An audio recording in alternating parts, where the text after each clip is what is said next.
మహాగణును మన రక్షకుడైన యేసుక్రీస్తు ఉన్నతమైన మహిమ కలిగిన నామానికి స్తుతి కలుగును గాక.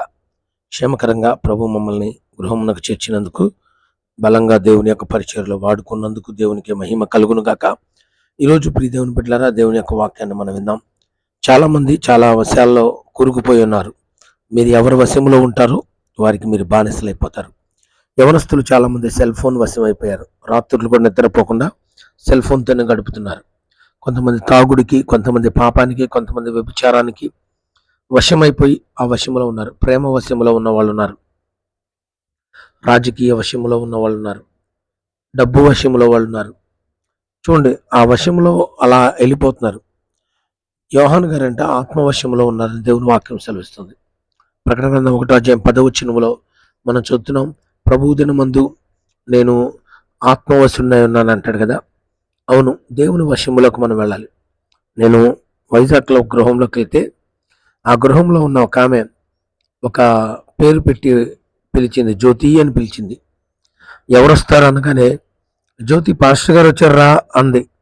గబగబా ఎవరు వస్తున్నారా అని చూస్తే ఒక కుక్క వచ్చింది. కుక్క పేరు జ్యోతి అంట. ఆ కుక్క రాగానే ప్రైజ్ లాడ్ చెప్పమ్మా అంది. అది 2 కాళ్ళు పైకెత్తి ప్రైజ్ లాడ్ చెప్పింది. హల్లెలూయా చెప్పమ్మా అంది.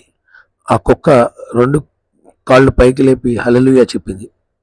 అది ఆమె ఏది చెప్తే ఆ కుక్క అలా తోకూపుకుంటూ అది చేసింది. షేక్ అండి పాస్టర్ గారి కంటే షేక్ అండి ఇచ్చింది. వెళ్ళి కూర్చో అంటే వెళ్ళి కూర్చుంది. పాస్టర్ గారు ప్రేయర్ చేస్తారు, కళ్ళు మూసుకుంటే 2 కాళ్ళు మోకరించినట్లు కూర్చుంది. సరే, జ్యోతి అనే కుక్క ఇలా చేసిందని బయటకు వచ్చి ఒక వీధి కుక్క హలో వచ్చి ప్రైజ్ లార్డ్ చెప్పమ్మా అన్నాను. అది నన్ను బోబో అని అరిసింది.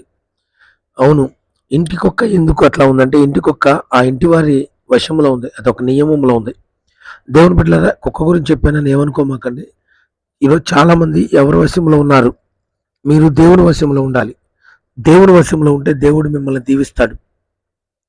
అంతటా నేను ప్రార్థన చేయుచుండగా తిరిగి వచ్చి దేవాలయంలో పరవశుడినే ప్రభువుని చూశాను అంటాడు పౌలు గారు. 22:17 అపోస్తుల కార్యంలో. పరవశుడైనప్పుడు దేవుని చూస్తాం. ఆత్మవశంలోకి వెళ్ళాలి. ఆత్మవశంలోకి వెళ్ళినాకే సౌలు గారు పౌలుగా పూర్తిగా రూపాంతరం చెందారు. పాత స్వభావాన్ని విడిచిపెట్టాడు.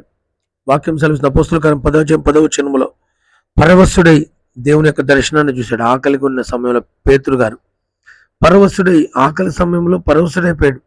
ఆత్మవశంలోకి వెళ్ళాడు కాబట్టి అన్నం గురించి పట్టించుకోలేదు, ఆహారం గురించి ఆలోచించలేదు. ఎందుకంటే దేవుని వశం. ఈరోజు ఈ శరీరాన్ని జయించాలంటే ఆత్మవశం వెళ్ళాలి. లోకాసువార్త 2:26 సుమియోను ఆత్మవశుడై దేవాలయంలోకి వచ్చి యేసుక్రీస్తుని, చిన్నవాడైన యేసుక్రీస్తుని పట్టుకున్నాడు. ప్రభువును చూశాడు.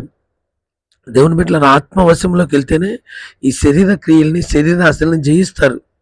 ఆ ముసలి వ్యక్తి యేసుక్రీస్తుని చూడక ముందు మరణం పొందడని దేవుని చేత ఆయన బలిపరచబడ్డాడు. కారణం ఏంటి? అతను ఆత్మవశుడయ్యాడు. ఆత్మవశుడైన వాళ్ళు దేవుని యొక్క దర్శనాలు చూస్తారు. ఆత్మవశుడైన వ్యక్తి యొక్క మరణము కూడా ఆత్మ ద్వారా తెలియజేస్తాడు దేవుడు. శరీర వశంలో ఉన్న వాళ్ళు ఎప్పుడు చచ్చిపోతారో తెలియదు వాళ్ళకి. ఎప్పుడు వాళ్ళ మరణం వస్తుందో, హార్ట్ అటాక్ వచ్చి పడిపోతున్నారు. పాటలు పాడుతూ ఒక అమ్మాయి పడిపోయింది. స్పీచ్ ఇస్తూ ఒక అమ్మాయి పడిపోయింది. డ్యాన్స్ చేస్తూ ఒక అమ్మాయి పడిపోయింది. ఏంటంటే హార్ట్ అటాక్ వచ్చి చచ్చిపోయారు. ఈరోజు ప్రియ దేవుని బిడ్డలారా, దేవుని వైపు చూడండి. దేవుడు మీకు జీవాన్ని ఇస్తాడు. అమస్సై 1 దినవృత్తాంతాల గ్రంథం 12:18 చాలా ధైర్యానికి మారుపేరండి ఆయన. అమస్సై అంటారు. ఆయన దావీదుతో చెప్తున్నాడు, దావీదు యెష్షై కుమారుడా నేను మీతో ఉంటాను అంటే దేవుని బిడ్డలకు సహాయం చేస్తున్నాడు అండి. అమస్సై అని దేవుని యొక్క ఆత్మతో నింపబడిన వ్యక్తి.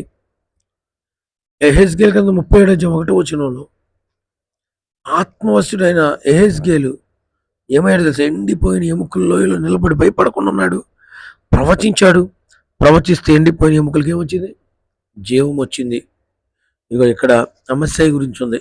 అమస్సై 30 మందికి అధిపతి ఆత్మవశుడయ్యాడంట. యెష్షై కుమారుడా మేము నీ వారం, నీకు సమాధానం కలుగును కాక అన్నాడు. చూసారా, ఆత్మవశంలో ఉన్న వాళ్ళు ఎదుటి వ్యక్తికి సమాధానాన్ని ఇస్తారు. గలిబిల్లో నుండి, భయంలోంచి విడిపిస్తారు. ఈరోజు ఆత్మవశంలోకి వెళ్దాం. అందరినీ ధైర్యంలోకి నడిపిద్దాం. అందరినీ భయం నుంచి విడిపిద్దాం. ఆత్మవశంలోకి వెళ్దాం. కనులు తెరిచి దర్శనాలు చూద్దాం. సంఖ్యాకాండం 24:4 అతడు పరవశుడై కనులు తెరిచిన వాడై సర్వశక్తిని దర్శనము పొందెను. ఇప్పటికైనా ఆత్మవశంలో అవుదాం. శరీర వశం నుంచి బయటికి రండి. ఇతరుల వశం నుంచి బయటికి రండి. ఏ వశంలో ఉన్నా బయటికి రండి. ఆత్మవశంలో ఉంటేనే పరలోక రాజ్యం. మరి ప్రార్థన చేద్దామా? ప్రభువా, నన్ను ఆత్మవశుడిగా మార్చండి. ప్రార్థన చేయండి. మహాపరిశుద్ధుడ, ప్రేమ గల తండ్రి, ఈ వాక్యం ఉన్న ప్రతి బిడ్డ ఆత్మవశులు అవుదురుగాక. ఆత్మవశులుగా ఆత్మవశములోకి వచ్చి ఆత్మ ప్రకారం నడిచే కృప నీ కుటుంబానికి దయచేయమని యేసుక్రీస్తు నామములో అడుగుచున్నాం తండ్రి. ఆమెన్. ఈ వాక్యాన్ని అందరికి షేర్ చేయండి. దేవుడు మిమ్మల్ని దీవించును గాక. ఆమెన్.